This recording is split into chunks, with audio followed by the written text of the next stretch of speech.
It's the Junior Doctor Strike Week. Let me update you with everything to do with the strikes here.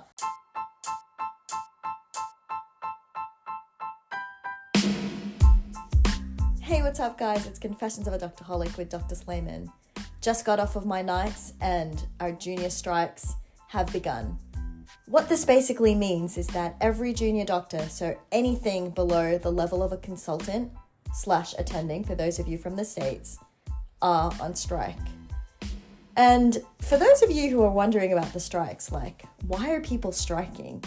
And it's wild because as a doctor, you're supposed to be saving lives rather than striking. It's because our pay is really low. So, a junior doctor in the UK earns £15 an hour. And just for comparison, a person working in Macca's earns about £16 an hour. So that's abysmally low. But here's the thing, if you've got some student loans to make up for medical school, or if you've got a mortgage, because by the time you graduate, you're a little bit older, you want to own a house, it becomes really difficult. And on top of that, even though we have locums, and basically what that means is that when you're not working, you can pick up a shift. And usually those are shifts that are not filled. They can be at awkward times during the night. They can be awkward times during the weekend or during a holiday. So you can potentially bargain for a higher price. But the thing is, if you're working 9 to 5 or if you've got work on the day, you can't actually pick up those lovely locums with a higher rate. So this is the second round of strikes. Let me quickly tell you about what happened from the first one. So my friends and I, we all went on strike because basically the BMA, which is the British Medical Association that all of us are a part of, have decided that we will strike in March. During those days, you do not get paid. And the consultants, because they are literally covering everything in the wards, and they get to do bloods, they get to do cannulas and all of that, they get paid 201, or was it 210, some ridiculous amount per hour. So literally that 8-hour shift, they're making bank. Not that it matters for them, because for them, doing it for 3 days, it's fine. And you can continue doing that. But for doing that for a long period of time is not sustainable. But here's the thing. We don't want patient care to be affected. We just want to prove a point. So obviously, because I was curious, I had to ask them how it went. So it depended on the department. With some departments, it was heaps good because you got the consultant to quickly decide on the decision. They discharged patients faster from the emergency department. But then on the offside, there were fewer people working. The other thing that happened, which I thought was really interesting, was that nursing staff were more efficient. So they were doing bloods, they were doing cannulas, phlebotomists were doing that as well.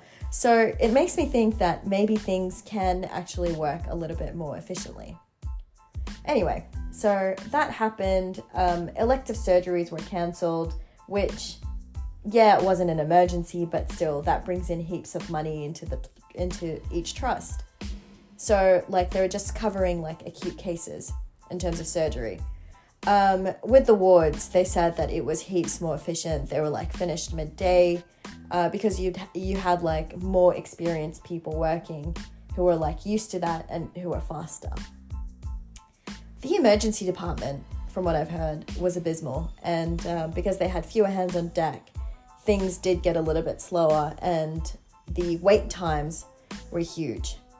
Anyway, so the NHS lost £1 million, some ridiculous amount, because they were paying consultants extra and they were paying nurses, whoever did cannulas and bloods and stuff.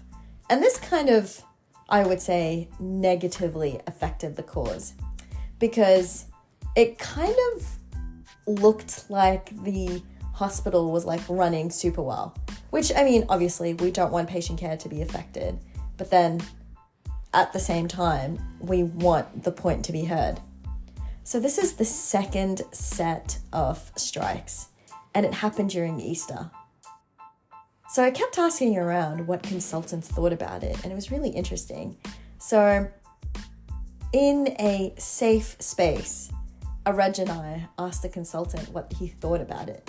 And he was like, the first set of strikes, I get it, to have a reg. So a reg, take surgery for instance. To become a registrar, you're doing 2 years, so like F1, F2. And those are the first 2 years right after you graduate. And then you do 2 to 3 years of core surgery training. So basically you learn like basic general surgery skills and different conditions, and you rotate again around different departments. And then you basically specialize further. So you get people that are SD7. So that means that they did, after the core surgery training years, so for those of you who are counting, F1, F2, and then 3 years, that's 5. So I've seen people that were SD7, so that's 7 years on top of the 5 years. That's a long, long way. So to get people who are registrars, who aren't making enough to raise a family, who don't have enough to like go on holiday with their family, that's a bit crazy, isn't it? Because you've basically spent most of your life in this career that is not really sustainable, which is also why many people leave medicine in the UK.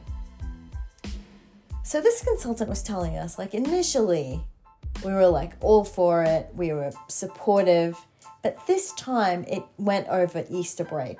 Many people were on holiday. And then the trust sent them emails saying, we'll honor everyone's leave.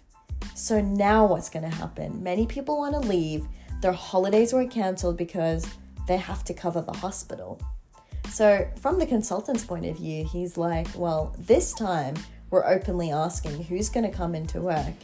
And B, we feel a little bit funny about this now. We're not all for the cause. Some people went to the GMC, which is basically the main governing body that gives us our numbers. So some consultants have actually gone to the GMC saying this is not right because it affects patient care and we're going to have fewer doctors at the hospital. So that doesn't make sense. So after my night shift, it was ending at 8 a.m. I wasn't allowed to shorten it and ended at 6 a.m. even though strikes are supposed to start at 6 a.m. We handed over our tasks to the consultants. So literally every job that a junior doctor's supposed to do, so like clerking in meds, clerking a patient in, so basically like asking a patient like what brought them into the hospital, and then doing a quick exam and then putting in their medications and writing down their past medical histories and their allergies, etc. All of that is now being done by consultants. So I haven't actually been the fly on the wall and asked around, but I'm definitely happy to let you know how this round of strikes go. And hopefully it will change the medical system. So just curious out there, what do you think? Do you think junior doctors should strike? Do you think it'll actually make a difference? Or is it fruitless? And I'll let you know how my night shift went on the next episode.